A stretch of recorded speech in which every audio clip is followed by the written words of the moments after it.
Selamat pagi Bapak Ibu Saudara sekalian. Selamat datang dalam acara Sarapan Sabda bersama saya Pak Saparman.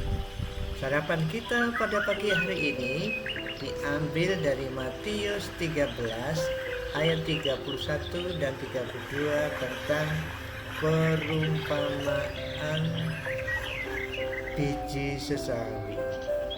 Yesus membentangkan suatu perumpamaan lain lagi kepada mereka, katanya, hal kerajaan surga itu seumpama biji sesawi yang diambil dan ditaburkan orang di ladangnya. Memang biji itu yang paling kecil dari segala jenis benih, tetapi apabila sudah tumbuh, sesawi itu lebih besar daripada sayuran yang lain, bahkan menjadi pohon, sehingga burung-burung di udara datang bersarang pada cabang-cabangnya. Demikian firman Tuhan. Nah, Bapak Ibu Saudara, perumpamaan ini tidak dijelaskan oleh Tuhan Yesus.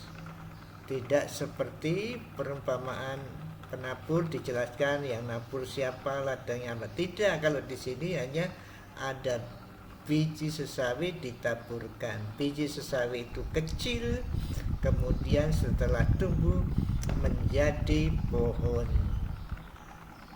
Banyak daun-daun dan cabang-cabangnya, sehingga burung-burung bisa hinggap di sana. Nah, agak sulit ini mungkin. Nah, apa artinya ini? Tetapi yang jelas ini menjelaskan mengenai pertumbuhan. Nah, bisa juga pertumbuhan yang jahat, tapi juga pertumbuhan yang baik. Tetapi kelihatannya di sini adalah kerajaan surga, berarti ini suatu pertumbuhan yang baik. Artinya bahwa Injil itu pada waktu ditebarkan, disampaikan kepada orang-orang, menjadi besar, banyak orang percaya.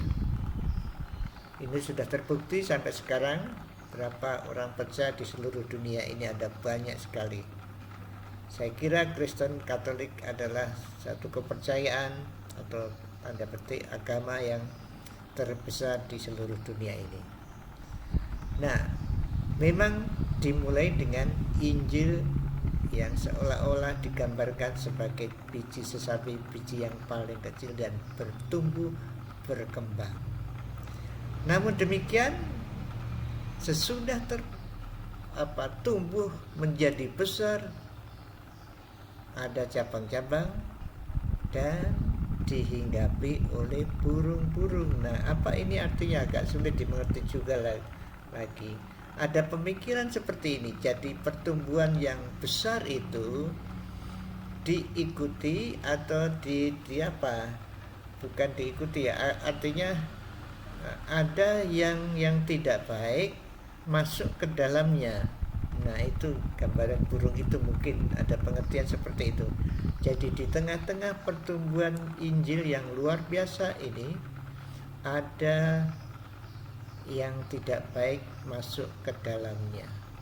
Dan memang kita tidak berhak menghakimi itu, tetapi pada dasarnya pertumbuhan yang baik ada tantangan, di mana di sana ada orang yang mungkin tidak murni, tapi bergabung di dalam kelompok itu. Nah, kita lagi-lagi tidak berhak menghakimi, tetapi memang seperti itu keadaan kita. Kita menebarkan benih Injil, dan Injil itu bertumbuh, menjadikan orang percaya, bertobat dan menghasilkan satu kehidupan yang luar biasa baiknya. Tapi memang ada burung-burung tadi ya, yang Injil palsu, yang ikut mengikuti atau nunut, menggoda daripada pertumbuhan ini. Nah, lagi-lagi kita tidak berhak menghakimi itu, tapi marilah kita menyadarkan diri kita apakah kita benih sebiji sesawi itu atau kita adalah burung itu yang ikut saja. Orang itu, orang bertobat, kita ikut bertobat, pura-pura bertobat, apa seperti itu? Maaf, kita sendiri yang tahu. Jadi marilah kita sadar kita seperti sebiji sesawi itu. Injil sudah ada dalam hidup kita belum?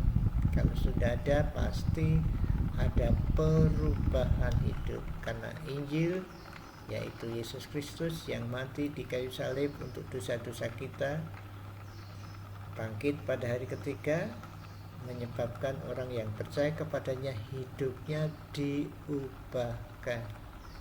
Marilah perubahan hidup yang terjadi oleh karena kepercayaan kita kepada Injil itu menjadi nyata dalam kehidupan kita sehari-hari.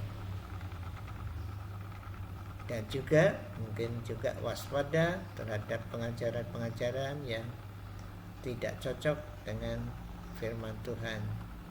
Nah, ini perlu saudara diskusi dengan saudara-saudara lain yang lebih mengerti, lebih berpengalaman, mungkin bisa diskusi mana yang boleh kita ikuti, mana yang tidak boleh kita ikuti. Semoga renungan kita pagi ini bermanfaat bagi saudara dan saya. Mari kita berdoa. Tuhan, terima kasih karena Injil telah bertumbuh ke seluruh dunia.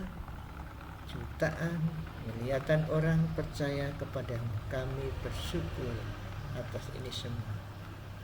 Tuhan, kami berdoa kiranya jauhkanlah dari hal-hal yang palsu yang masuk ke dalam persekutuan kami, sehingga mengakibatkan persekutuan kami kurang bagus. Bahkan jadikanlah mereka yang masuk dengan motif yang tidak baik, tetapi karena mendengar Injil diubahkan hidupnya menjadi satu dengan kami.